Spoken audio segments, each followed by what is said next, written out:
I was standing on the wraparound porch of my $3 million mountain lodge in Gatlinburg, Tennessee, watching the sunrise paint the Smoky Mountains gold when I noticed the woman marching up my driveway with a toolbox and what looked like new lock sets dangling from her hands. At first, I thought maybe she was lost or looking for directions, but then I recognized her from the mandatory HOA meeting I had skipped last month. Her name was Patricia Drummond, and she was the president of the Ridgecrest Mountain Estates Homeowners Association, a position she wore like a military rank. "Can I help you?" I called out, setting down my coffee mug on the porch railing. She didn't respond, just kept marching toward my front door with grim determination etched across her face. She was maybe 55, with that particular haircut that screamed middle management and entitlement. You know the one. Her polo shirt had the HOA logo embroidered on it, and she wore khaki capris despite the morning chill. "Excuse me, Patricia. What are you doing?" I said, coming down the steps now, my bare feet hitting the cold flagstone pathway. "What I should have done 3 weeks ago, Mr. Young," she said, finally acknowledging my presence. "This property is in violation of 17 separate HOA codes, and as per Section 42 of our bylaws, the association has the right to secure the property until compliance is met." I felt my jaw drop. "You're changing my locks. Are you out of your mind?" "The board voted unanimously," she said, pulling out a cordless drill from her toolbox. "You were notified via certified mail, email, and a notice posted on your door. Your failure to respond or rectify the violations has left us no choice." I stepped between her and my door. "I bought this lodge 6 months ago. It was built in 1987, long before this HOA even existed. I'm not even sure I'm technically part of your association." Patricia's eyes narrowed. "When the previous owner, Mr. Henderson, passed away, his estate settled with the county. The property was retroactively included in the Ridgecrest boundaries when we incorporated in 2019. You inherited that obligation when you purchased the property. Now please step aside." "I'm not stepping anywhere. This is illegal. You can't just change someone's locks." "I have the authority granted by the bylaws, which you would know if you had bothered to attend any meetings or respond to our communications." She pulled out a thick folder from her bag. "Violation 1. Your exterior paint color is not on the approved palette. Violation 2. You have a satellite dish visible from the street. Violation 3. Your mailbox is 4 inches taller than regulation height." Should I continue? I stared at her in disbelief. "My lodge is natural cedar. It's been that color for 40 years. The satellite dish is for my internet because there's no cable up here. And the mailbox was here when I bought the place." "Irrelevant. The rules apply to all properties regardless of grandfathering. You have 30 days to comply or face fines of $500 per day per violation. You can't fine me thousands of dollars because my mailbox is 4 inches too tall. That's insane." Patricia set down her toolbox with a loud thunk. "Mr. Young, or should I say Kevin Young, I have been doing this for 12 years. I have dealt with every excuse, every entitled homeowner who thinks the rules don't apply to them. This community has standards, and those standards are what maintain our property values. Now, you can either cooperate or I can make this very difficult for you." "You're already making it difficult. You're trying to lock me out of my own home."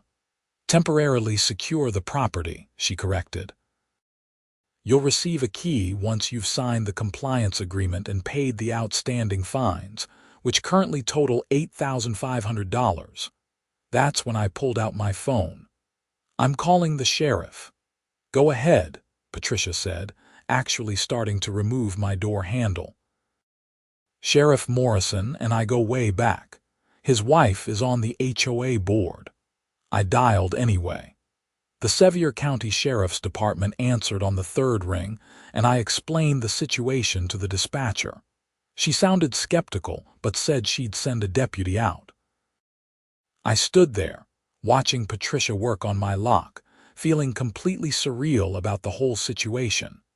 I had bought this lodge as an investment property and a personal retreat. I ran a software consulting business remotely, and the mountain location was perfect for the peace I needed. The last thing I expected was a turf war with a homeowners association that apparently had more power than I realized. 20 minutes later, a sheriff's patrol car pulled up.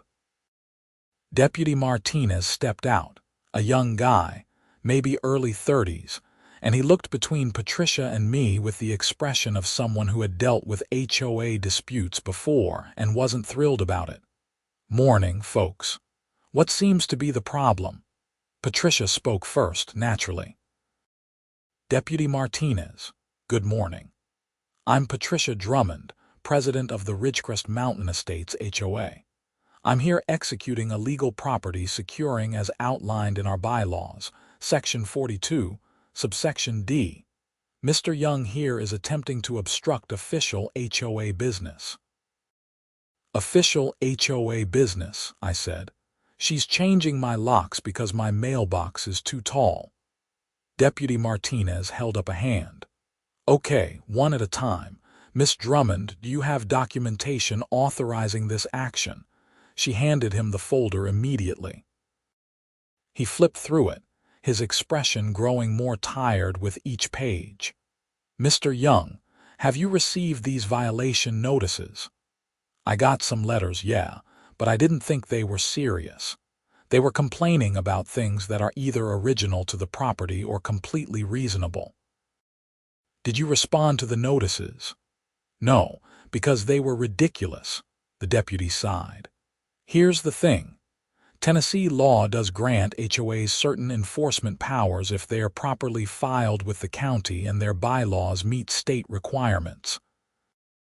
However, changing locks without a court order when the property is occupied is generally considered illegal lockout, which is a civil matter at minimum."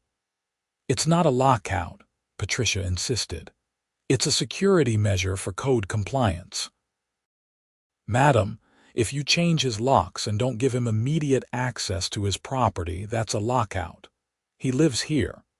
He can have access once he signs the compliance agreement." Deputy Martinez turned to her fully now. "That's coercion, Miss Drummond. You can't hold someone's property hostage for signatures. That's not how this works." Patricia's face reddened. "The bylaws clearly state." "I don't care what the bylaws state. State law supersedes HOA bylaws. You want to fine him, you want to pursue legal action, that's your right. But you can't physically prevent him from accessing his home. If you proceed with changing these locks without his permission, I'll have to charge you with illegal lockout under Tennessee Code, annotated Section 66, Subsection 28. I felt a wave of relief, but Patricia looked like she was ready to explode. "This is absurd. I'm trying to maintain community standards and I'm being threatened with arrest." "You're being advised that what you're attempting is illegal," Martinez said patiently. "File a lien, take him to court, go through proper channels. But put that drill down and step away from the door." For a long moment, I thought she might actually refuse. Her hand hovered over the drill, and I could see the calculations running through her head. Finally, she picked up her toolbox with jerky, angry movements. "This isn't over, Mr. Young. The HOA has lawyers, and we will pursue every legal avenue available to ensure compliance. You will pay your fines, you will fix your violations, or we will place a lien on this property so large you'll never be able to sell it." "Looking forward to it," I said, trying to keep my voice level. She stormed off to her white SUV, threw her toolbox in the back, and drove away with a bit too much speed for the gravel driveway. Deputy Martinez watched her go, then turned to me. "Word of advice: get a lawyer. A good one who specializes in HOA disputes. These things can get ugly fast. I'm starting to see that. Also, document everything. Every interaction, every letter, every email. Take pictures of your property, especially the things they're citing as violations. If they try to fine you or place a lien, you'll want evidence. Thanks, Deputy. I appreciate you coming out. He nodded. Just doing my job, but seriously, lawyer up. Patricia Drummond is known for this kind of thing. She's been involved in at least a dozen HOA disputes in the last 5 years. Some of them got pretty nasty. After he left, I went back inside and did exactly what he suggested. I took photos of everything. My cedar siding, my satellite dish, my apparently too tall mailbox. I pulled out all the letters from the HOA and read through them carefully this time. There were 17 violations listed, just like Patricia had said. Some were legitimate concerns, like needing to trim some overgrown trees near the road. Others were absolutely petty, like my porch furniture being the wrong shade of green or having a firewood stack visible from certain angles. I spent the next hour researching HOA law in Tennessee and found a lawyer named Marcus Webb who specialized in property disputes. His website had several testimonials from people who had fought HOA overreach. I called his office, explained the situation to his paralegal, and managed to get an appointment for the following day. The rest of the day passed quietly, but I couldn't shake the uneasy feeling that this was just the beginning. I had bought this lodge to get away from stress, not to dive headfirst into a legal battle with a power-hungry HOA president. But I also wasn't about to let someone bully me into paying $8,000 in bogus fines. The next morning, I drove down the mountain to Webb's office in Sevierville. It was in a modest building near the courthouse, and the man himself was about 60, with silver hair and the calm demeanor of someone who had seen every trick in the book. "Mr. Young," he said, shaking my hand. "Tell me about your property." I laid out everything. The purchase, the history of the lodge, the HOA's sudden appearance in my life, and Patricia's attempted lock change. Webb listened without interrupting, occasionally making notes on a yellow legal pad. When I finished, he leaned back in his chair. "Okay, first things first. We need to determine if you're actually legally bound by this HOA. You mentioned the property predates the association by decades. The lodge was built in 1987. The HOA was incorporated in 2019. Did your purchase agreement mention the HOA at all?" I thought back to the closing. Now that you mention it, I don't think it did. The title company never brought it up and it wasn't in any of the disclosure documents. Webb's eyebrows rose. That's significant. If the HOA membership wasn't disclosed during the sale, and if the property genuinely predates the association's incorporation, you may not be bound by their bylaws at all. Patricia said the property was retroactively included when they incorporated. They can say whatever they want. That doesn't make it legal. In Tennessee, HOAs can't just retroactively include properties without the owner's consent unless there's a specific deed restriction or covenant that predates the purchase. Let me pull your deed and see what we're working with. He made a call to the county clerk's office, and within an hour we had copies of my deed, the original property survey, and the HOA's incorporation documents. Webb spread them across his conference table and studied them with the focus of a chess master. "Here's what I'm seeing," he said finally. "Your property is legally described as Lot 17, Henderson Mountain Tract, recorded in 1985. The Ridgecrest Mountain Estates HOA was incorporated in 2019 and includes lots 1 through 15. Your lot isn't mentioned anywhere in their boundaries. So I'm not part of the HOA. Not according to these documents. Now, It's possible they amended their boundaries after incorporation, but they would have needed approval from the County Planning Commission, and more importantly, they would have needed your consent as the property owner. I never gave any consent. Then they have no authority over your property. Webb smiled. This is actually a pretty straightforward case. They've been attempting to enforce bylaws that don't apply to you. The violation notices, the fines, all of it is null and void. I felt a surge of relief and anger at the same time. So Patricia has been harassing me for 6 months over rules that don't even apply to my property. Appears that way. And attempting to change your locks. That was illegal regardless, but it's even more egregious given that she had no legal standing to enforce anything in the first place. What do I do now? Webb tapped his pen against the pad. We send them a cease and desist letter, outlining that your property is not within their jurisdiction and demanding they withdraw all violation notices and fines. We also include the threat of a lawsuit for harassment and the illegal lockout attempt if they continue. Will that work? With reasonable people, yes. But HOA boards, especially ones run by people like Patricia Drummond, don't always respond to reason. They might push back, claim their boundaries were properly amended, try to produce some document showing you agreed to join. That's when we'd take it to court. How long would that take? Could be a few months, could be a year. Depends on how stubborn they are. But based on what I'm seeing here, you'd win. The law is pretty clear on property rights. I hired him on the spot. We spent another hour drafting the cease and desist letter, making sure every detail was precise. Webb said he'd have it sent via certified mail and email by the end of the day. I left his office feeling better than I had since Patricia first showed up with her drill. That good feeling lasted about 48 hours. I was in my home office, working on a client project, when I heard vehicles pulling up outside. I looked out the window and counted 5 cars, all of them parking along my driveway. People got out, maybe a dozen of them, and they were carrying signs. Actual protest signs. I went outside to find my front yard had turned into a demonstration.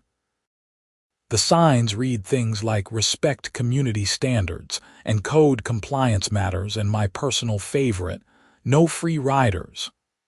Patricia stood at the front of the group, holding a megaphone. What the hell is this? I called out. Patricia raised the megaphone. This is a peaceful demonstration to raise awareness about property owners who refuse to maintain community standards. Your lodge is an eyesore, Mr. Young, and your refusal to comply with basic regulations is dragging down all of our property values. I'm not part of your HOA. My lawyer confirmed it. Your lawyer is wrong. We have documentation proving that your property was included in the Ridgecrest boundaries in 2020. You are subject to our bylaws whether you like it or not. A few of the protesters started chanting, "Comply, comply, make it right. Follow the rules, join the fight." I stood there, absolutely stunned. This was beyond petty. This was coordinated harassment. I pulled out my phone and started recording. If they wanted to make a scene, I'd have evidence of it. The protest went on for about 2 hours. My neighbors, people I barely knew, stood in my yard with their signs and their chants. Some of them looked uncomfortable, like they weren't entirely sure why they were there, but Patricia kept them rallied. She gave a speech through her megaphone about property values and community standards and the importance of everyone doing their part. I called Webb's office. His paralegal said he was in court but would call me back as soon as possible. In the meantime, I called the sheriff's department again. A different deputy showed up this time, an older woman named Deputy Chen. "They're protesting on my private property," I explained. "Isn't that trespassing?" She surveyed the group. "Are they blocking your driveway or preventing you from accessing your home?" "No, but they're on my property without permission." It's a gray area, Mr. Young. They're exercising their First Amendment rights, and as long as they're not causing damage or preventing you from using your property, there's not much I can do. I can ask them to move to the public road, but I can't force them to disperse. Even though this is private property, you'd have to formally trespass each individual, and even then, it's only a misdemeanor. They'd get a citation and probably come right back. I felt helpless. Deputy Chen did speak with Patricia, and the group moved slightly closer to the road, but they were still visible from my house, still chanting their ridiculous slogans. It was like being under siege by the world's most suburban militia. Webb called me back around 3 in the afternoon. I told him what was happening, and I could hear the anger in his voice even through the phone. That's targeted harassment. Document all of it. Videos, photos, times, dates. We're adding it to the case. In fact, I think it's time we go on the offensive. I'm going to file a lawsuit against the HOA for harassment, illegal lockout attempt, and we're going to seek an injunction preventing them from any further contact with you while the property jurisdiction is decided. Will that work? It'll get their attention. And it'll cost them money to defend, which might make the board reconsider whether Patricia is worth keeping around. A lot of these HOA boards are volunteers who just want to keep the peace. When they realize they're facing legal fees because of one person's vendetta, attitudes can change quickly. The protest finally broke up around dinner time. My yard was littered with trampled grass and a few dropped flyers that outlined all my supposed violations. I collected them as evidence, then spent the evening checking every lock on my doors and windows. I didn't trust Patricia not to escalate further. I was right to be cautious. 3 days later, I woke up to find a code enforcement notice taped to my door. The county was citing me for various violations: overgrown vegetation, improper drainage, and unauthorized structures. I knew immediately that Patricia was behind it. She must have called in complaints to the county to add official pressure on top of the HOA harassment. I called Webb again. She's weaponizing the county now. Not surprising. Let me contact the code enforcement office and see what we're dealing with. In the meantime, do a walkthrough of your property and assess if any of the county violations are legitimate. Unlike the HOA complaints, county codes actually have legal weight. I spent the morning doing exactly that. The vegetation complaint was borderline. I had some brush that was getting thick near my property line, but nothing outrageous. The drainage issue was nonsense. My property had natural mountain drainage that had worked fine for 40 years. The unauthorized structures claim referred to my firewood shed, which had also been there since the 80s. Webb called back with news. I spoke with the code enforcement supervisor. They received multiple complaints from Patricia Drummond about your property. The inspector they sent out is required to investigate all complaints, but he noted in his report that most of the issues are minor and would typically warrant a warning, not a formal citation. He suspects the complaints were made in bad faith. Can we do anything about that? We can file a complaint against Patricia for abusing the code enforcement process. It probably won't go anywhere, but it creates a record. More importantly, I've drafted our lawsuit.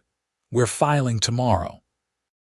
We're suing Patricia Drummond personally, and the Ridgecrest Mountain Estates HOA for harassment, illegal lockout attempt, trespassing during the protest, abuse of process with the county complaints, and we're seeking damages plus legal fees.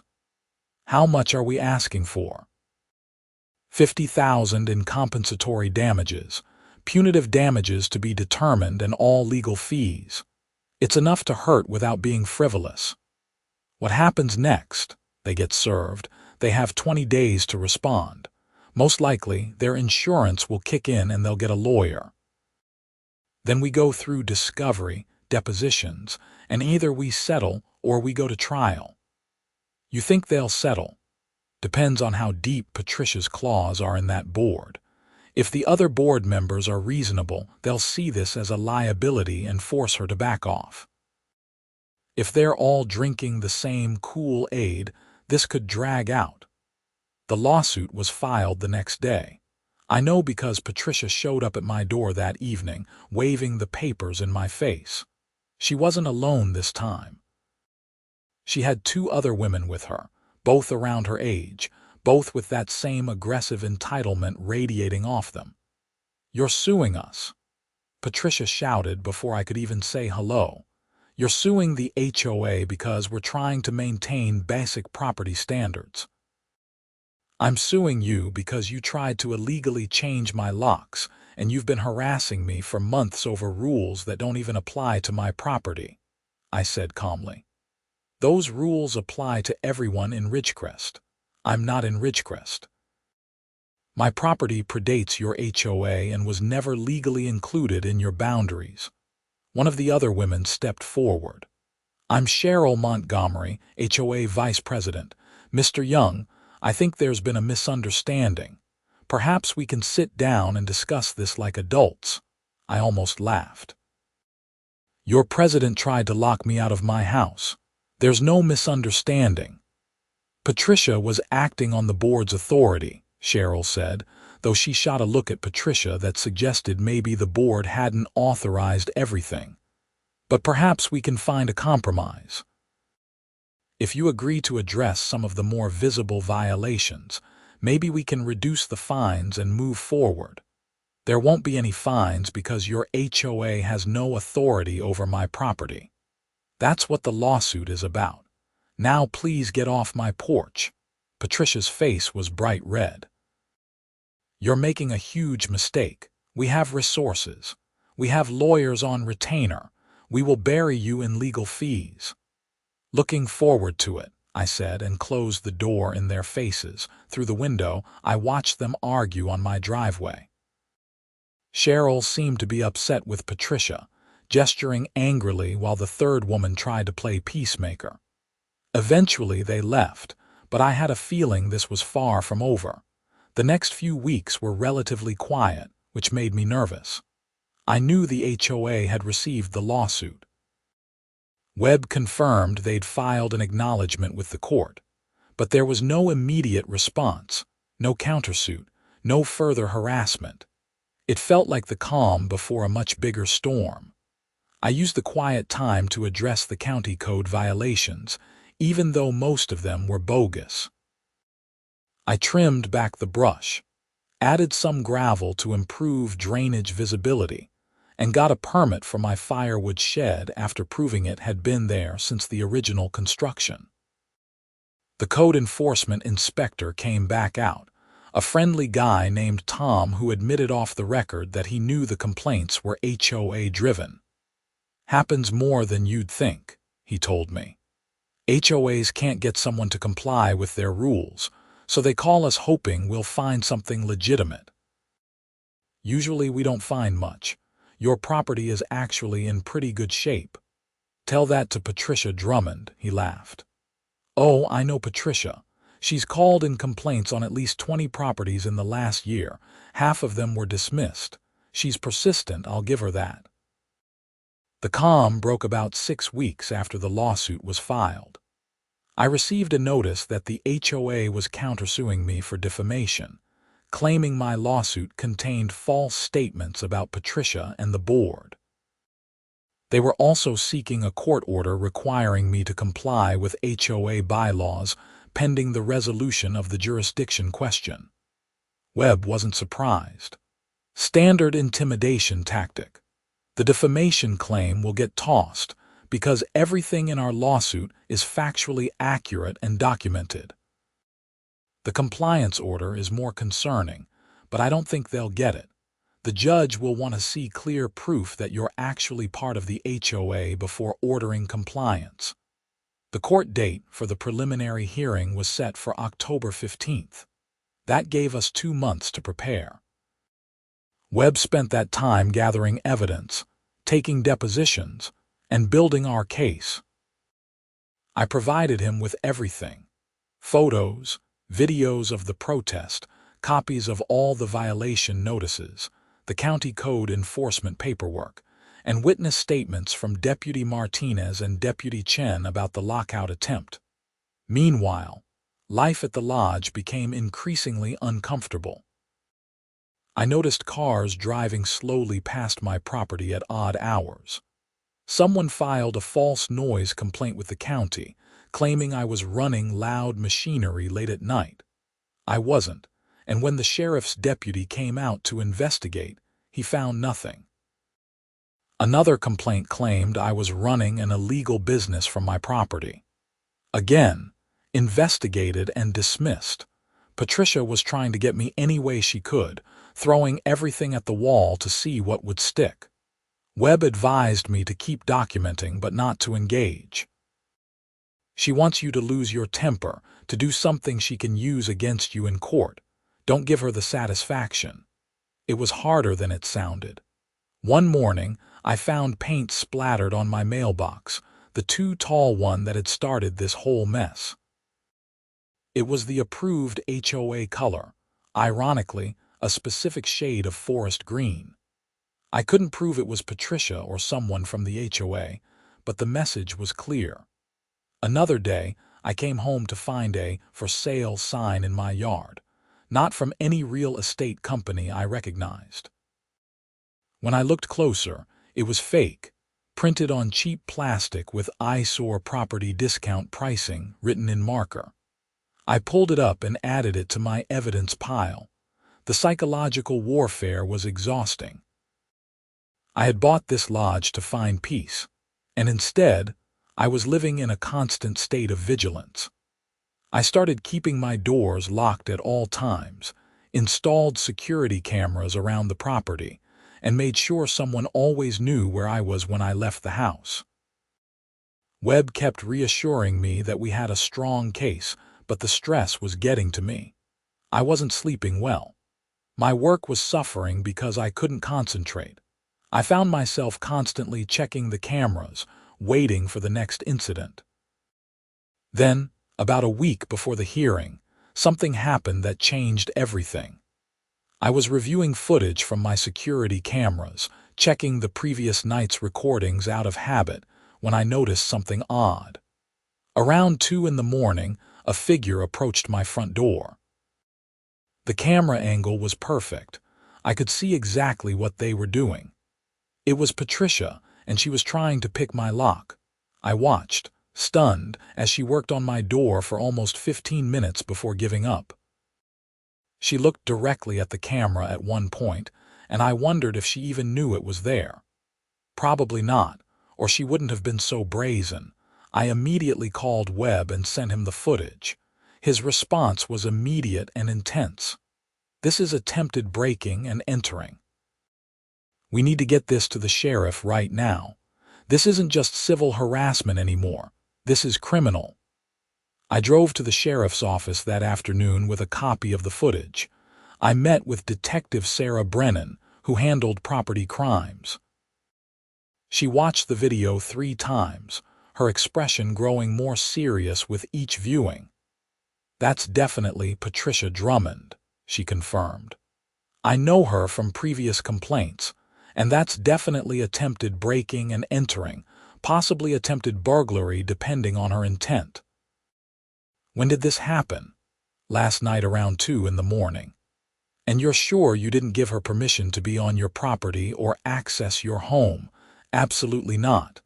We're in the middle of a lawsuit because she tried to change my locks 2 months ago." Detective Brennan nodded. "Okay, I'm going to need the original footage, not just a copy. We'll also need to take your statement formally. This is enough for an arrest warrant." The next 72 hours were surreal. Detective Brennan moved quickly. She obtained the warrant, and on a Thursday morning, Patricia Drummond was arrested at her home and charged with attempted burglary, a Class D felony in Tennessee. The news spread through the community like wildfire. My phone started ringing with calls from neighbors. I'd never spoken to before, some offering support, others angry that I'd gotten their HOA president arrested. The local news picked up the story because Patricia was somewhat known in the area for her HOA activism. She'd been featured in a newspaper article the previous year about maintaining community standards. Now she was featured again, but for very different reasons. The arrest changed the dynamic of the civil lawsuit immediately. Webb filed an emergency motion to add the attempted burglary to our complaints, arguing that it demonstrated a pattern of illegal behavior and harassment. The HOA's lawyers tried to distance the organization from Patricia's actions, claiming she had acted alone and without board authorization. That led to internal chaos within the HOA itself. Cheryl Montgomery, the vice president, called me directly, which probably violated a dozen legal protocols. "Mr. Young, this is Cheryl. I want you to know that the board had no idea Patricia was doing any of this. The lockout attempt, the late-night visit to your property, none of that was approved or authorized by us." She claimed she was acting on the board's authority. She lied. "We're calling an emergency meeting to vote her out as president. This has gone way too far. Most of us just want to maintain basic property standards, not engage in criminal harassment." "Then why did you back her up when she tried to change my locks?" There was a long pause. "Honestly, because she's very convincing. She presented everything as if it was proper procedure, backed by the bylaws and legal precedent. A lot of us aren't lawyers, Mr. Young. We trusted her expertise. We were wrong. You think? I know you have no reason to believe me, but I'm asking you to consider the rest of the board. We're not your enemies. Patricia went rogue and we're dealing with it. Is there any way we can resolve the civil suit without destroying the entire HOA?" I told her I'd talk to my lawyer, which was the truth. I wasn't interested in destroying the HOA. I just wanted to be left alone. Webb's advice was cautious. "It's possible they're genuinely trying to clean house, but we need to see action, not just words. They need to formally acknowledge that your property is not within their jurisdiction, withdraw all violations and fines, issue a written apology, and agree to pay your legal fees. If they do all that, we can consider dropping the suit against the HOA itself." Patricia, though, she's still on the hook personally. Cheryl agreed to those terms within 24 hours. The board held an emergency meeting, voted to remove Patricia as president with a unanimous vote of the remaining members, and issued a formal letter acknowledging that my property had been incorrectly included in their enforcement actions. They withdrew all violations, voided all fines, and agreed to cover my legal costs, which by that point were approaching $15,000. Patricia, meanwhile, was out on bail and apparently furious. Her lawyer argued that the attempted entry was a misunderstanding, that she had been checking on the property as part of her HOA duties and got confused in the dark. The security footage made that defense laughable, but they were sticking with it. The preliminary hearing for the criminal case was set for November. The civil lawsuit was settled except for the claims against Patricia personally. Webb advised pursuing those claims separately since she was no longer protected by the HOA's insurance. I thought things would calm down after that. I was wrong. 2 weeks after Patricia's arrest, I came home to find my front door ajar. Not broken, not forced, just unlocked and slightly open. I knew I had locked it that morning. I always locked it now. I called the sheriff immediately and waited in my truck until deputies arrived. They cleared the house and found no one inside, but it was clear someone had been there. Papers from my desk were scattered, drawers were opened, my computer monitor had been moved. Nothing was taken as far as I could tell, but someone had definitely searched the place. Detective Brennan came out personally. No signs of forced entry. Either they picked the lock or they had a key. Do you know if anyone else has keys to your property? Just me. I changed all the locks after Patricia's first attempt. Could she have copied your keys somehow? I thought about it. I don't see how. I keep them with me or locked in my truck. They dusted for fingerprints and found several that didn't match mine. Some of them matched Patricia's, which made sense given her previous attempt, but there were others that couldn't be identified immediately. Detective Brennan's expression was grim. Someone is escalating. First the attempted entry, now an actual break-in. Do you have enemies besides Patricia? Not that I know of. I've lived here 6 months and mostly keep to myself. What about the HOA? Are there other members who might be angry about the lawsuit? I hadn't considered that, but it was possible. The settlement had cost the HOA a significant amount of money. Maybe someone blamed me for that, thought I should have just complied instead of fighting back. Detective Brennan recommended I stay somewhere else for a few nights while they investigated. I hated the idea of being driven from my own home, but I also wasn't stupid. If someone was willing to break in once, they might do it again, and next time I might be home.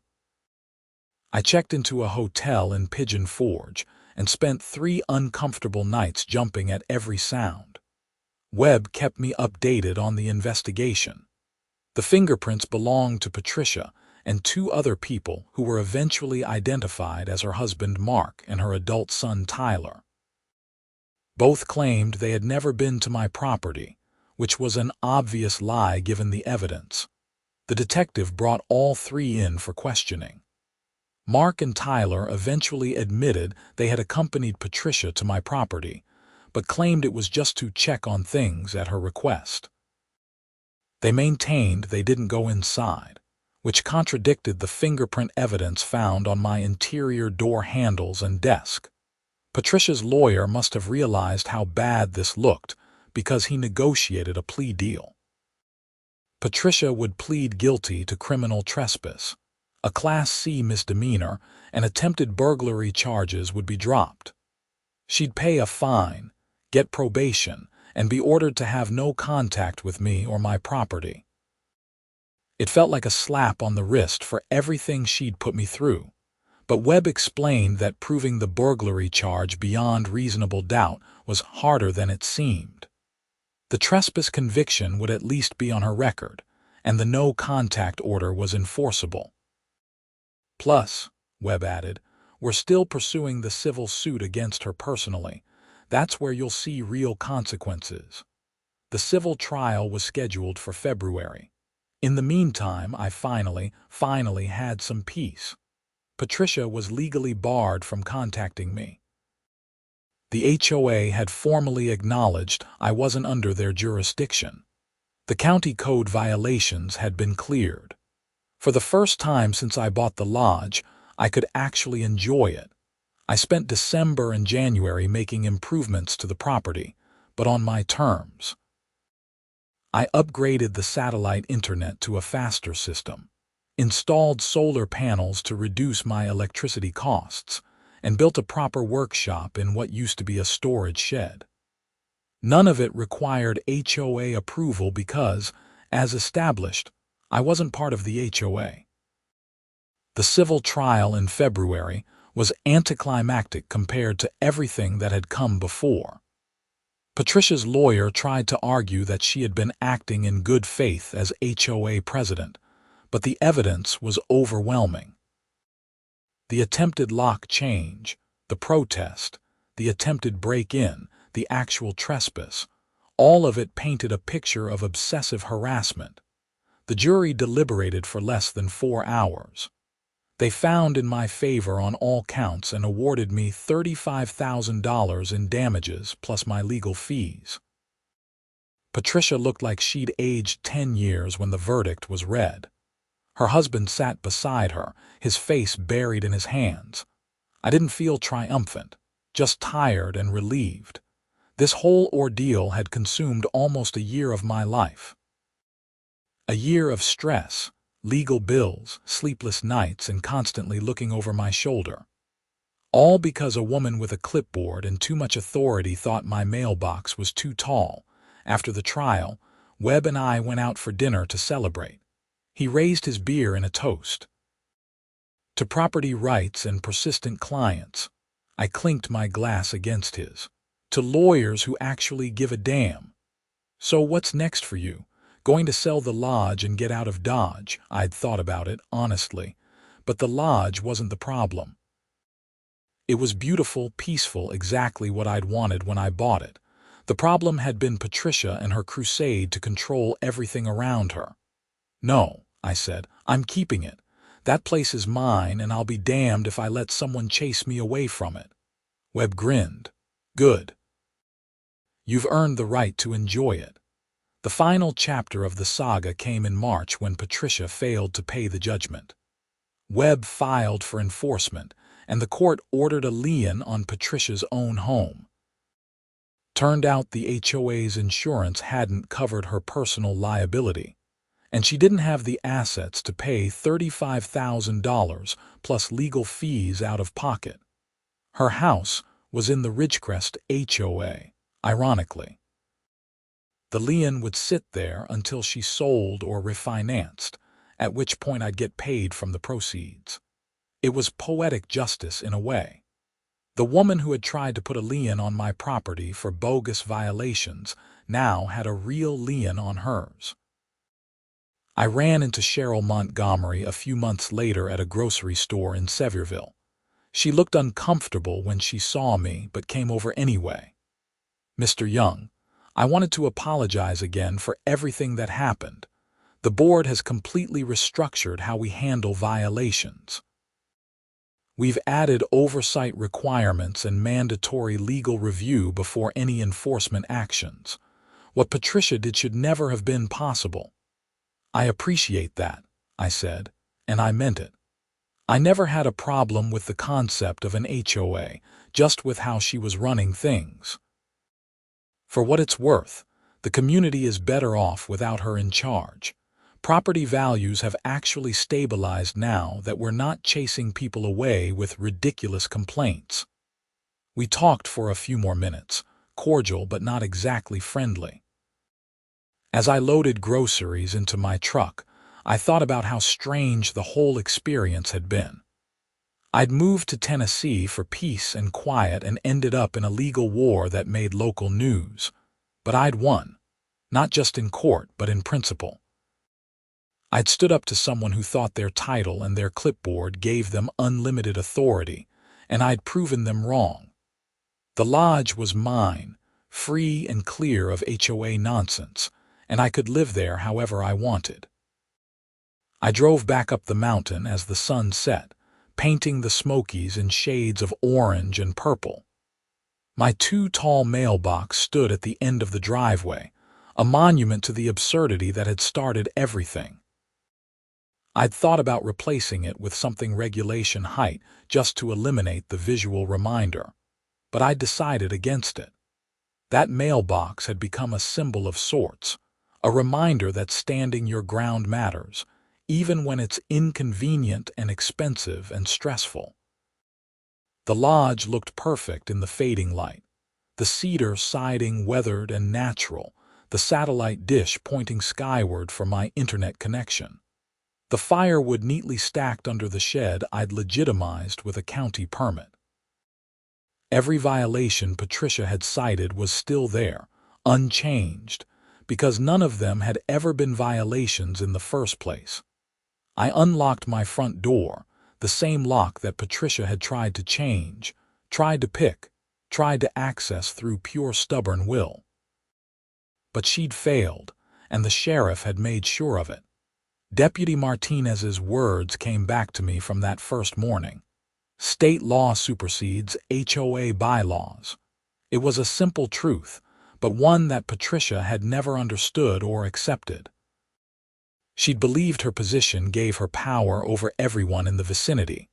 But power has limits, and she'd learned hers the hard way. Inside, I made dinner and settled onto my porch with a beer, watching the stars emerge over the mountains. The security cameras I'd installed were still running, still recording, but I checked them less frequently now. The threat had passed. Patricia was legally bound to stay away, and the HOA had learned its lesson about overreach.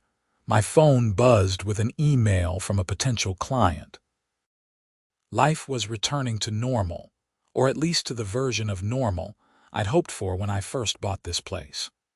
Remote work, mountain air, and freedom from the petty tyrannies of people who thought a 4-inch mailbox deviation was worth a legal war.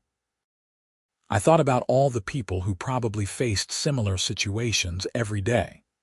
Homeowners bullied by HOAs that overstepped their authority, people who just wanted to live in peace but got caught up in someone else's power trip.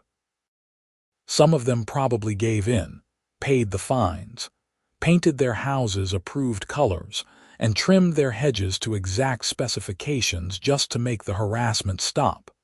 I was lucky in a way. I had the resources to fight back, to hire a good lawyer, to stand my ground even when it got expensive and stressful. Not everyone could do that. It made me angry thinking about all the Patricia Drummonds out there, terrorizing people over minor issues because they enjoyed the power it gave them. But it also made me determined. I documented everything, and Webb had suggested we write up the case as an example for other property rights attorneys. Maybe my experience could help someone else facing similar harassment. Maybe some homeowner in a different state, dealing with their own power-hungry HOA president, would read about my case and realize they had options, that they didn't have to just accept abuse. The summer passed peacefully.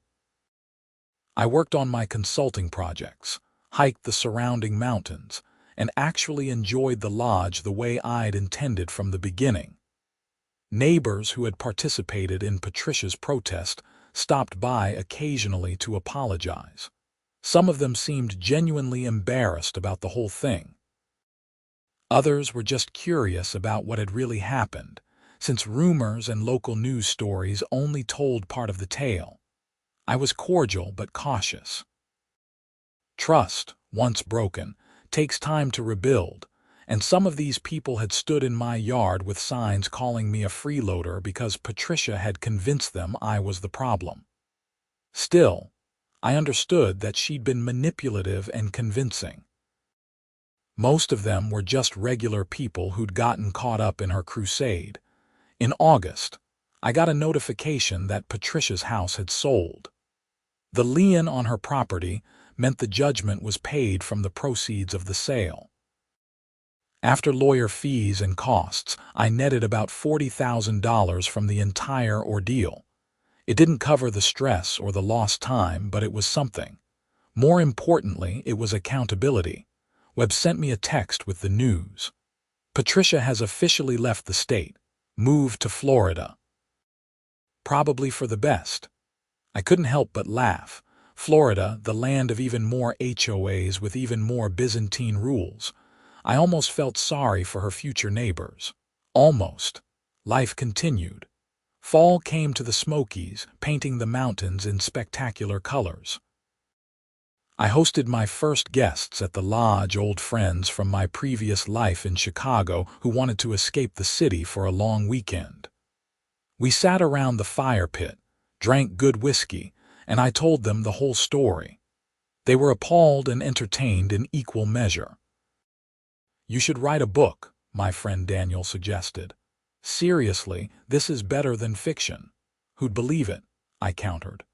HOA president tries to change someone's locks because their mailbox is 4 inches too tall. It sounds like a comedy sketch. That's exactly why people would love it. Everyone hates HOAs. You'd be a hero to suburban homeowners everywhere. I didn't write a book, but I did start keeping a blog about property rights and HOA overreach. I detailed my experience without using real names, and it gained a surprising following. Other people shared their own stories, some even worse than mine. It became a community of sorts, people supporting each other through the absurd bureaucracy of homeowner associations run amok. The Ridgecrest HOA, under new leadership, actually became more reasonable. They focused on genuine issues like road maintenance and shared resource management, and they stopped obsessing over mailbox heights and paint colors. Property values did stabilize, just like Cheryl had said, because people weren't afraid to buy into a community that had become known for harassment. I even attended an HOA meeting eventually as a guest. They'd invited me to speak about my experience and what could be learned from it. It was surreal sitting in a room with some of the same people who'd protested in my yard, but the atmosphere was different now. Humble, even apologetic. I kept my remarks simple. HOAs exist to maintain property values and manage shared resources. They're not supposed to be tools for personal power trips or petty enforcement of arbitrary rules. When an HOA forgets that, when it starts treating homeowners as subjects rather than members, that's when problems happen. What happened to me should never happen to anyone. They gave me a polite round of applause. Cheryl thanked me for coming and reiterated the new policies they'd implemented. Mandatory legal review, oversight committees, term limits for board positions, and a formal appeals process for any violations. All things that should have existed from the beginning. Winter came, and the lodge transformed into something from a postcard. Snow covered the mountains, and the wood stove kept the interior cozy while the world outside froze. I worked, I read, I hiked when the weather allowed. It was the life I'd envisioned when I bought the place, finally realized after a year of chaos. On the anniversary of Patricia's first attempted lockout, I did something symbolic. I replaced my mailbox. Not because I had to, but because I wanted to. The new one was custom-made, beautiful cedar matching the lodge's siding, and it was exactly the height that worked best for mail delivery. Not too tall, not too short, just right for my needs. I also installed a small plaque on it that read, "Private property not subject to HOA jurisdiction." It was petty perhaps, but satisfying. A reminder to myself and anyone else that property rights matter, and that fighting for them, while exhausting, is sometimes necessary. Webb sent me a card for the anniversary, which made me laugh. "Congratulations on 1 year of freedom from HOA tyranny. Here's to many more." Inside was a photo he'd found online, a meme about HOA presidents and their inevitable downfalls. I hung it in my office. Life settled into a comfortable rhythm. Consulting work kept me busy and paid the bills. The lodge appreciated in value, vindication of my decision to buy it and fight for it. My security cameras gathered dust, running more out of habit than necessity. The threat was gone, resolved through a combination of legal action, public exposure, and Patricia's eventual retreat. I thought about her sometimes, wondering if she'd learned anything from the experience or if she'd just found a new community to terrorize in Florida. I hoped for her sake and her neighbors that she'd learned something, but people like Patricia rarely change. They just find new outlets for their need to control, but that wasn't my problem anymore. My problem had been solved, definitively and publicly. The sheriff had changed the locks right back on her, metaphorically and literally. And the legal system had backed up that action with financial penalties and criminal consequences. As spring approached and the snow began to melt, revealing the brown grass and early wildflowers, I found myself grateful for the whole experience despite its difficulty. I'd learned a lot about property law, about standing up for myself, about the importance of documentation and persistence. I'd also learned that most people are reasonable when they're not being manipulated by someone with an agenda. The Ridgecrest community had moved on, mostly. New people moved in, unaware of the drama that had consumed the previous year. Property values continued to stabilize and even increase. The HOA operated smoothly under new leadership, focusing on actual community needs rather than arbitrary enforcement of petty rules. And me. I lived in my lodge with my too tall mailbox that wasn't too tall anymore, my visible satellite dish that brought me reliable internet, my natural cedar siding that had never needed repainting, and my properly permitted firewood shed. Every supposed violation Patricia had cited was either resolved on my terms or proven to be nonsense. The legal papers from the case sat in a file box in my closet, a testament to the absurdity of the whole affair. $35,000 in damages, hundreds of hours of legal work, multiple court appearances, a criminal case, and a year of my life, all because an HOA president with too much time and authority thought she could bully me into submission. She'd thought wrong. The sheriff had made sure of that on that first morning, when Deputy Martinez explained that state law superseded HOA bylaws, and that changing someone's locks without permission was illegal regardless of what her clipboard said. That was the moment Patricia should have backed off, should have realized she'd overstepped. But people like her don't back off easily. They double down, escalate, try to find another angle of attack. She tried everything: protests, county complaints, attempted break-ins, legal intimidation. None of it worked because I had something she didn't: actual legal standing and the willingness to see it through. As I sat on my porch on a warm April evening, watching the sunset paint the mountains in shades of pink and gold, I raised a beer to the memory of that chaotic year. To Deputy Martinez and Deputy Chen, who'd responded to my calls with professionalism. To Detective Brennan, who'd investigated Patricia's crimes seriously. To Webb, who'd navigated the legal complexities with skill and determination. To Cheryl and the reformed HOA board who'd eventually done the right thing. And yes, even to Patricia Drummond, wherever she was in Florida. She taught me valuable lessons about standing your ground, about not giving in to bullies no matter how official their position seems, about the importance of documentation and persistence. The $3 million lodge stood behind me, solid and permanent, exactly as I'd bought it and exactly as I intended to keep it. No HOA would change that. No Karen with a clipboard would chase me away from my own property. The sheriff had made sure of that, and the courts had confirmed it.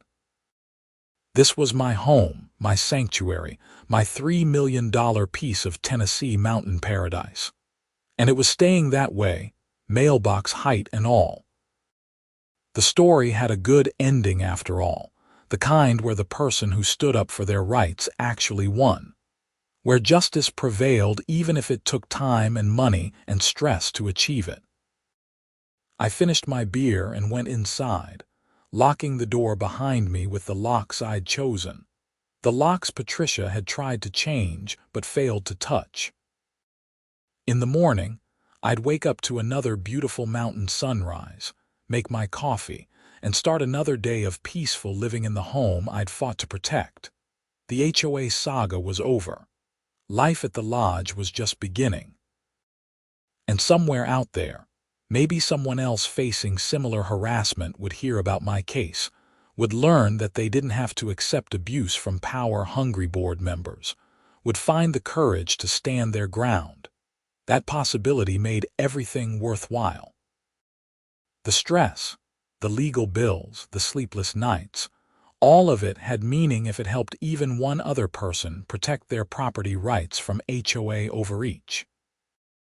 That was the real victory, not the money from the judgment or the satisfaction of seeing Patricia face consequences, but the precedent set and the story told. Property rights matter. Standing your ground matters. And sometimes, when an HOA Karen tries to change your locks, the sheriff changes them right back on her, and the courts make sure she never tries it again. That's how the system is supposed to work, and in my case, it actually did. Not quickly, not easily, but eventually and definitively. The $3 million lodge was mine, completely and legally mine, free from HOA interference forever. And that made every moment of the fight worth it.